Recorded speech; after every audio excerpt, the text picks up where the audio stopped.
25 की एप्लीकेशन लगाई थी नॉन एप्लीकेंट वाइफ ने। उसमें उसमें विदाउट गिविंग एविडेंस अपॉर्चुनिटी हमारा राइट क्लोज कर दिया था। तो ऑनरेबल हाई कोर्ट में हमने पहले एक रिवीजन फाइल की थी। उस रिवीजन के आधार पर हमारा केस रिमांड हुआ। उसकी ऑर्डर की कॉपी मैंने पेश की है। और वो रिमांड होने के बाद ट्रायल कोर्ट में नॉन एप्लीकेंट ने अपीयर होकर के वहां पर उसके 27/9/2023 को स्टेटमेंट रिकॉर्ड होकर एग्जामिनेशन न्यायालय का समय समाप्त होने के कारण जो है उस दिन डेट एडजर्न हो गई। इसके बाद जो है इन्होंने उस समय एक परिणामी एक संशोधन के लिए एप्लीकेशन दी कि हम अपने दावे में एप्लीकेशन में संशोधन करना चाहते हैं। तो वो अमेंडमेंट एप्लीकेशन का हमने रिप्लाई दिया। फिर वो अमेंडमेंट एप्लीकेशन अलाउ हुई। फिर वो अमेंडमेंट एप्लीकेशन अलाउ होने के बाद 16/11/2023 को ट्रायल कोर्ट ने पेशी नियत कर दी क्रॉस एग्जामिनेशन। 16/11/2023 को जो है ये जो एप्लीकेंट है ये वहाँ माउंट आबू गया हुआ था। इसके लिगामेंट इंजरी थी। इसके कारण दर्द होने के कारण ये वहां से आ नहीं पाया। हमने रिक्वेस्ट की। रिक्वेस्ट करने के बाद जो है ट्रायल कोर्ट ने ये कहा कि हमको एक तारीख दी कि 3-4 दिन की तारीख दी और फिर हमारा राइट क्लोज कर दी। फिर हमने जो है ये सर राइट क्लोज करने के 2-3 दिन बाद फाइनल आर्गूमेंट पे केस लगा दिया 1 दिसंबर को। ये हार्डली एक वीक में हो गया पूरा। 1 दिसंबर को केस लगाया। तो उस दिन हमने एप्लीकेंट वहां से माउंट आबू से आ गया। उसने ट्रायल कोर्ट में अपीयर होकर कहा। पहले भी हमने मेडिकल लगाए थे और ये कहा कि सर मैं बीमार 311 की हमने एप्लीकेशन दी और ये कहा कि सर ये नॉन एप्लीकेंट हाजिर है, इसके स्टेटमेंट क्रॉस एग्जामिनेशन इनसे करवा लिया है। 311 की एप्लीकेशन वो विथ मेडिकल डॉक्यूमेंट सारे दिए हमने। उसमें डॉक्टर का सर्टिफिकेट भी दिया कि ये जो है क्या किया 2011 वो ट्रायल कोर्ट ने हमारी एप्लीकेशन रिजेक्ट कर दी और बहस सुन करके ऑर्डर कर दिया। ऑर्डर क्या किया? ऑर्डर ये 11,000 रुपये का कर दिया। पहले वो ऑर्डर था 8,000 का, उसको 11,000 कर दिया। फिर और बढ़ा दिया। वो एक्सपर्टी जो हमने एक बार हो जाएगा तो और बढ़ जाएगा।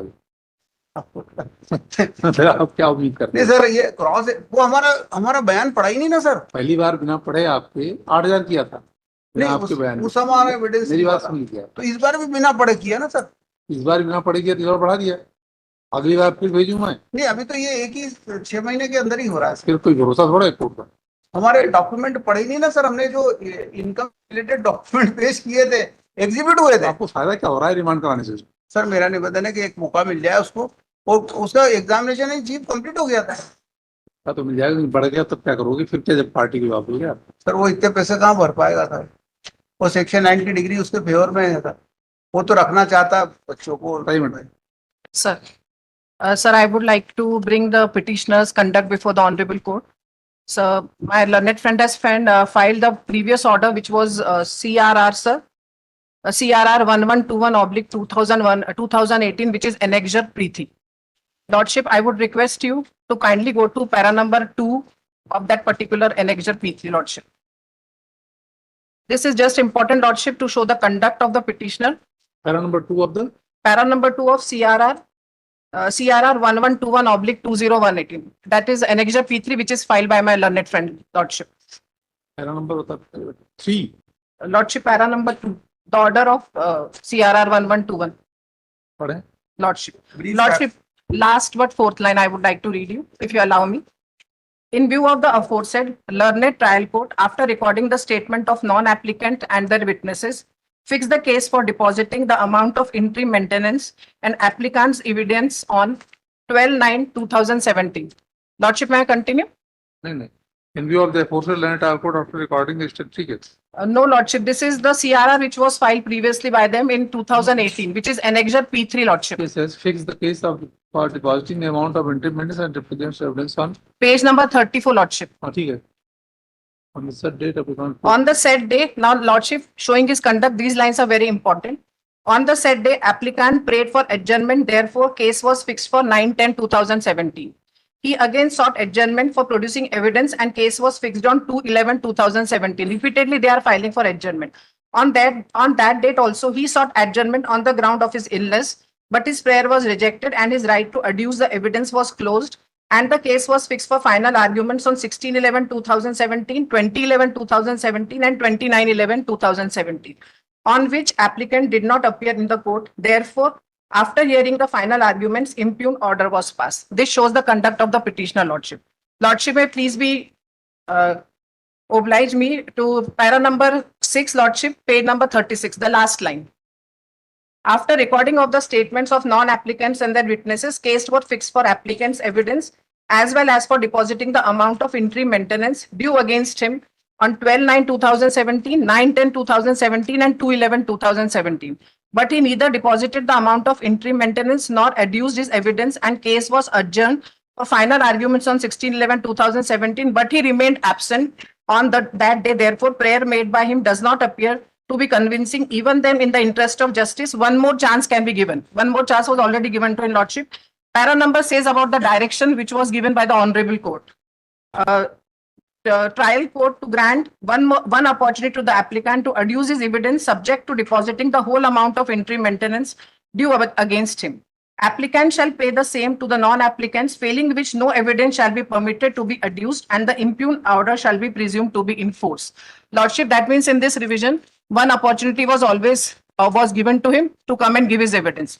Lordship, after that he appeared before the court without depositing the money. पैसे उसने जमा नहीं करे, but he appeared before the court and his examination in chief was conducted on 27/9/2023, almost a year back. Lordship, उसके बाद में 27/9/2023 को, because the time of the court was got over, the next date for his cross examination, it was fixed on 16th November 23. Lordship, these are documents are all being provided by my learned friend. 16/11/23. Lordship, may please see annexure P5. Record with those. 16/11. 16/11/23. 23. Lordship, ये अमी ने पेश किया sir. जी। 16/11 थी, 16/11 को छुट्टी declare हो गई मैं उसी के और बारे में 16/12 कोर्ट में डेट दी है और उसके पहले ही क्लोज हो गया सर सर हमारा। मैं 2 मिनट में और हमको ये मालूम ही नहीं था कि ये चिन्हित प्रकरणों में रख दिया है। सर मैं आपको बताती हूँ कि कैसे चिन्हित प्रकरणों में इनको पूरा जानकारी 16/11/23 जी, डेट कहाँ है है? ना 16/11 के प्रकरण 16/12 को लिए जाए। Sir this is a notice on the by the principal जज अच्छा, अच्छा। एनेक्सर P5 सूचना पत्र, ठीक है, 16/12 को लिया गया। है ना सर पर उसका सेकंड पैराग्राफ आप प्लीज, मेरा निवेदन है आप देखें। किंतु उक्त दिनांकों को नियत शीघ्र निराकृत किए जाने वाले चिन्हित प्रकरण पेशी दिनांक 20/11/23 को सुनवाई में लिए जाएंगे। Lordship, now my submission is lordship, ये डेटेड है 9th नवंबर 9/11/2023 को ऑलरेडी कोर्ट में इंफॉर्मेशन प्रोवाइड कर दी गई कि 16 के जो केसेस हैं वो ऑलरेडी फॉरवर्ड किए जा रहे हैं and the ones which are listed उनको सबको 20/11/23 को सुनवाई में लिया जाएगा sir. This is very clearly mentioned in this annexure P5. Lordship, now lordship may come to annexure P6 which is again an application filed by them under section 311 CRPC. Lordship, इनका जो ये कहना है कि हमें पता नहीं था कि ये चिन्हित प्रकरण है।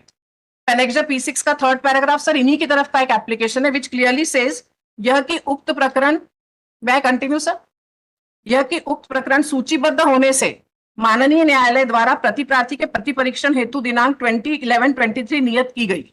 मतलब इनको पूरा एक मिनट उसको पूरा पढ़िए। हाँ इसकी जी। जानकारी आप मिसगाइड मत करिए। नहीं, मैं मिसगाइड नहीं इसकी कर रही। जानकारी प्रतिप्रार्थी को नहीं थी क्योंकि कंटिन्यूएशन में लिखा है। हाँ। यही तो नहीं थी जानकारी सर कि वो 20 तारीख को रख दूंगा, 20 तारीख को मेरा राइट क्लोज कर दिया सर। आप ये दिक्कत ऑनरेबल प्रिंसिपल जज सर, आप कह रहे हैं सर कि मैंने अमाउंट डिपॉजिट किया। ये अर्लियर ऑर्डर में कंडीशनल ऑर्डर था कि विदाउट डिपॉजिटिंग अमाउंट इनको अलाउ नहीं किया जाएगा, तो मैंने इंट्री मेंटेनेंस का अमाउंट जमा किया तब तो अलाउ किया कोर्ट ने। अब ऐसे नहीं सर, जो भी डेट्स इसमें जो भी डेट्स इसमें, हाँ, अरे कोर्ट अलाउ ही नहीं करेगी ना सर, उसमें कंडीशन सर रहे कि हम जब तक पैसा जमा नहीं करते थे तब तो हमको एविडेंस रिड्यूस करने का राइट नहीं है। तो ट्रायल कोर्ट ने देखी कि ट्रायल कोर्ट फैमिली कोर्ट ने देखा हमने डिपॉजिट किया अमाउंट तब तो हमको परमिशन दी। जमा किए थे सर नहीं किए थे सर। मेरे झूठ बोल रहे हैं। सीनियर एडवोकेट को सर मैं बहुत सीनियर है, थोड़ा मुझे बोलने की परमिशन दे दे। जब मैं कंप्लीट कर लूं तो मैं वेट करूंगी सर। मैंने पूरा पेशेंटली वेट किया। We are learning from them sir. Sir lordship may see page annexure P2 sir. whether he has deposited the whole interim maintenance amount no sir, as per order dated no sir, as per the No, order sir. dated 16th November 2021. No sir. Then you have to file affidavit in this regard. Sir, I have already filed that application under section 125(3).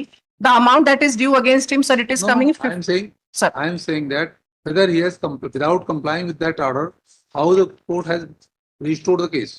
sir, till date today, sir, he has only paid 1,32,000. That is another thing. Sir. Simple ये पूछ रहा हूँ। Sir, क्या I understand. Sir, he has not paid the entire amount. entire amount as per order dated 16th November 2022 इसको clear पहले कराएं। नहीं sir, उन्होंने पूरा पे नहीं किया था जब उनका चीफ कैसे एग्जामिनेशन हुआ रिस्टोर उसके कर पहले। दिया आपने उसको? रिस्टोर कैसे कर दिया कोर्ट ने उसको? आपने वहां पे ऑब्जेक्ट क्यों नहीं किया?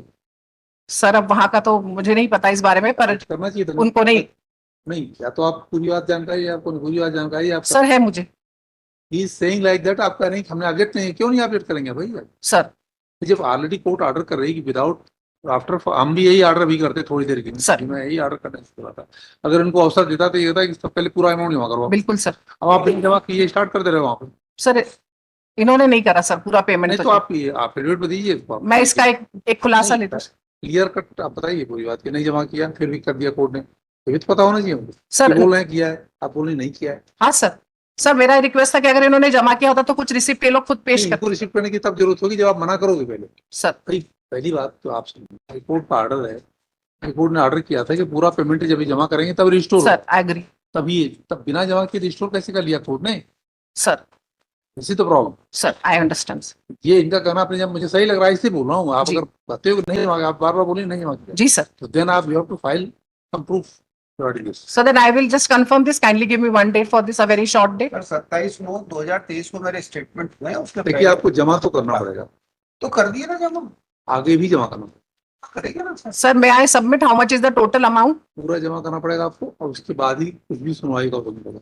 So the amount that is 15,27,000. ये जमा करेंगे ना। नहीं, ये तो इंटरिम ऑर्डर को कंटिन्यू किया, पहले भी इंटरिम ऑर्डर को कंटिन्यू किया, उसका कंप्लायंस हमने कर दिया। और इंटरिम ऑर्डर कितना था? Sir, 15 lakh is a very big amount. और उसके साथ 2 बच्चे रहते हैं सर। सर अभी क्या हुआ कि अभी जो ऑर्डर किया 2011 से अभी तक का कर दिया, इंटरिम अमाउंट हम जमा करते चले आ रहे हैं, इंटरिम मेंटेनेंस का अमाउंट। No sir. और कोर्ट ने हमको कंडीशन जो इम्पोज की थी इंटरिम मेंटेनेंस का, मेंटेनेंस जमा करने की कंडीशन। हाँ तो मैं करूंगा ना सर, अगर कोई बचा होगा वो पहले मैंने किया हुआ है। अच्छा, ये कोर्ट कुछ और करेगी तो और सर कर मेरा लिया जाओ। निवेदन है कि अभी 8 का 11 हो चुका ऑलरेडी। आप नहीं, वो तो फाइनल ऑर्डर है सर, ऑर्डर तो इंटरिम कितना हुआ तो ये भी नहीं बता पा रहे हैं आपको। इंटरिम ऑर्डर में बता आपने जमा क्या किया होगा जब मालूम नहीं, आप पता तो होना चाहिए ना अपने को क्या आप जमा किया। सर। ये इंटरिम अमाउंट हुआ था 1200 रुपये वाइफ को, और 5 किलो और 300, टोटल 2000 रुपये। उतना तो नहीं होगा, उससे ज्यादा करूंगा ऑर्डर। नहीं, 2000 का ऑर्डर। अगर मैंने किया तो अभी ऑर्डर हुआ जब तो इस समय अभी तो फिलहाल ये बताएं कि जमा किया कि नहीं किया। कितना तो जमा किया होगा मैडम?